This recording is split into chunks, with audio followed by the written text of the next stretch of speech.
দেখতে পাচ্ছি আঁকা বাচ্চি দেখতে পেয়েছি।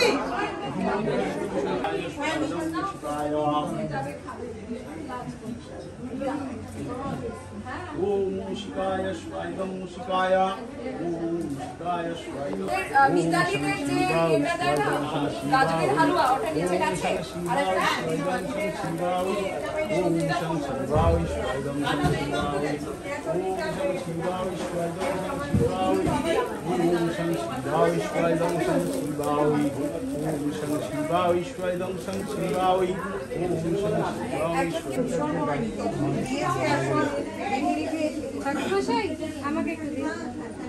দাদা আগের বছরও ছিল না, এই বছরও নামতে পারেনি কারণ পুজোটা এবার এগিয়ে এসছে। এবার ওদের তো একটা ওই যেহেতু জাহাজের একটা নিয়ম আছে 3 মাস 3.5 মাস মতো এদিক ওদিক করতে হয় আর কি, মানে বছরে 6 মাস বাইরে থাকতেই হবে, সেই জন্য ও এবার পৌঁছতে পারলো না আর কি। পুজোর আগে আমাদের দুর্গাপুজোর আগেই আসার চেষ্টা করছে, পুজোটা তাদেরও পরীক্ষা চলছে, সবটাই একটু গন্ডগোল হয়ে গেছে। প্রস্তুতি না আমার সেই মানে একটা ভেতরে ভীষণ টেনশন হয় কারণ পুজোর না কোনো আমাদের ওরম ভাবে কোনো হেড কাউন্ট ওরম ভাবে হয় না, একটা অ্যাজাম্পশনের ওপর পুজোর মানে মেনলি খাওয়া দাওয়াটা আমাদের একটা অ্যাজাম্পশনে চলে। শুধু তো ভোগ না, আমি তো লাঞ্চ বা ডিনার এটারও তো অ্যারেঞ্জমেন্ট করি, সুতরাং আমার না একটা ভেতরে টেনশন হতেই থাকে, একটা ভীষণ টেনশন হতে থাকে। সাজগোজ আছে, কি লুক হবে বা ঠাকুরের মানে কিরকম সাজবে, তারপরে কিন্তু অদ্ভুত ভাবে সবকিছু ঠিক মতন আমি পুজোর বাজারটা প্রায় 1 সপ্তাহ আগে করে নিয়েছি, আমার মানে সব গোছানো থাকে। আর আমি প্রত্যেকটা কাজ আমার নিজের বিয়েও আমি নিজেই সব অ্যারেঞ্জ করেছি, সমস্ত ফাইল করা থাকে, খাম করা থাকে, রেডি থাকে। এইখানে আমি কাজগুলো না আমার রিল্যাক্স লাগে কখন আমি যখন ওগুলো লিস্ট করে নিই যে আমার এই দিন এই কাজগুলো কমপ্লিট করব, মানে ওরম প্যাটার্নেই আমি খুব প্ল্যানিং করে কাজ করি, মানে কোনো হ্যাপাজার্ড ওয়েতে আমার কাজ থাকে না। এবার হয় ব্রিফিং, যে মা ভোগের ওখানে কি বলবে, কোনটায় কোন মশলা কি হবে, সেটাও ফোনে আমার হোয়াটসঅ্যাপ মেসেজে মাকে বলা থাকে। দিদিদেরকেও একটা মিটিং করা থাকে, ধরো কে যে ফুল ডেলিভারি নেবে, ফুলের কি অর্ডার আছে সেটারও ছবি তুলে আমার দেওয়া থাকে। সুতরাং পুঙ্খানুপুঙ্খ সমস্ত যখন ওয়ার্ক ডিভিশন হয় তখনও তাদেরকে আমি বুঝিয়ে দিই। হ্যাঁ, আমি তো পাটটা বদল করেছি, গিয়ে দেখি নীল করে দিয়েছে, নীল আর সবুজ একটি কালচে রং হয়ে যায়, তখন আমি কারণ কালো রং তো দেবো না, তো ওই জন্য ওটাকে সবুজ মানে লাল ধুতিতে সবুজ পান আর সবুজ ওড়নাটাতে লাল পান। আমি ওনাকে বোঝালাম আমরা তো চুড়িদার ওরকম কনসেপ্টেই পড়ি, তাই করে দাও। ভোগে প্রথম দিকে আমি যখন পুজো করতাম আমি তো নিজেই ভোগ করতাম, আমি আর মা দুজনে মিলে করতাম। এখন তো লোক অনেক হয়ে গেছে, এখন তো সম্ভব হয় না, অত তো সরঞ্জামও নেই আমাদের, অত বড় কড়াই টড়াই হাঁড়ি টাড়ি নেই, মোটামুটি আছে। তো এই জন্য আমরা মেন যে আসল অন্নভোগটা ওটা মায়ের গাইডেন্সে হয়, আর মায়ের নাড়াচাড়া মানে হেল্পার নিয়ে।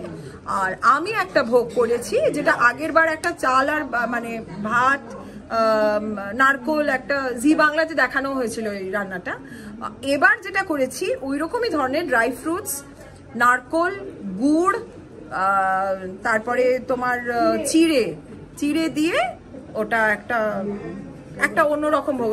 এটা গণেশের ফেভারিট, গণেশ হচ্ছে ঘি, নারকোল এগুলো আর গুড়, এগুলো হচ্ছে প্রিয় জিনিস। পড়াশোনা করেই আমাকে যথেষ্ট সাহায্য করার চেষ্টা করছে, সেটাই চেষ্টা করলেই অনেক সাহায্য হচ্ছে আমার। মেইনলি বড়দি আর মেজদি আমার দিদিদের ডাকে, মেজদি এদিকে আয়, আমার জামাইবাবু সন্দীপটা যেও না, মেজদি আর বড় জামাইবাবুদের নিচে আছে, খাওয়ার জায়গাটা ছেড়ে আসতে পারে না, ওই যে এসো একটু এসো। আয় দিদি একটু আয় না, দাঁড়াচ্ছি না, আছে আয় না, হ্যাঁ তুই আয় 2 সেকেন্ড বুঝিয়ে দি, আয় মা একটু এসো। হ্যাঁ এই যে ওদেরকে জোর করে সবুজ শাড়ি পরিয়েছি, মাকেও মায়ের সাথে প্রচুর ঝামেলা হলো, মা বললো সবুজ শাড়ি পরলে আমি কিন্তু দোয়া পরবো না, আমি দোয়া ছাড়া এলাও করবো না। আরে ধোয়া না, আর সিল্কের শাড়ি, আমরা তো আগেকার দিনের মানুষ, সিল্ক শাড়ি সিনথেটিক শাড়ি কখনো ওটা অশুদ্ধ হয় না, সেই কবেই পড়েছি, ওই সব মানে ও বলে না তোমায় পরতে দেবো না, তুমি একদম কাঁচানো, সেই কাঁচানো শাড়ি তবে আমি দেখ সবুজ শাড়ি বলছিস তো তাই জন্যই পরছি। নতুন শাড়ি হয়েছে কিন্তু এগুলো ব্লাউজ বানাইনি, পরবে না কি করে। আমি তারপর কান্না কাটি হইচই কালকে করে অন্য শাড়ি।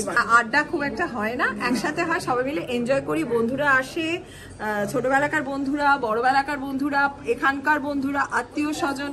আমার এক ননদ হঠাৎ করে নিউজিল্যান্ড থেকে এসে আমার সারপ্রাইজ দিয়ে দিল। একটা বিষয় হাতে এসছে কলকাতায়, সে আমাকে বলেনি, লুকিয়ে একদম, ওকে দেখেই আমরা অবাক হয়ে গেছি। আমি কি যেতে পারি? হ্যাঁ তুই ভোগের জন্য এইগুলোই মজা, ছোট ছোট মজা। ভয় পেয়ে গেছে বাংলা শুনে। এখন 50% প্রিপেয়ার, এখনো পড়ছি আমি। পুজো চলছিল, মাঝখানে গিয়ে পড়ছিলাম। সেটা হয়, সেটা হয়। আমি জানি না কালকেরটা কি হবে, জানি না। ও তো এখনো খায়নি, ঠাকুরকে দিয়ে তো নিবেদন হয়েছে পনির। পোলাওটাও তো মিষ্টি পোলাও, কিন্তু পনিরটা বেটার লাগে। হ্যাঁ, সবাই ভালো থাকবেন, আর আমরা সবাই যেন রোগমুক্ত থাকি। সুস্থ শরীর থাকলে তবেই আমরা সবকিছু করতে পারবো। এই যে আমার ননদ, সে চলে এসেছে বাইরে থেকে। ও তুই কবে এসেছিস? আমি ওরা কথা বলি, কিছু সারপ্রাইজ আর কি কাউকে বলেনি। ঠিক আছে, হ্যাঁ, থ্যাংক ইউ।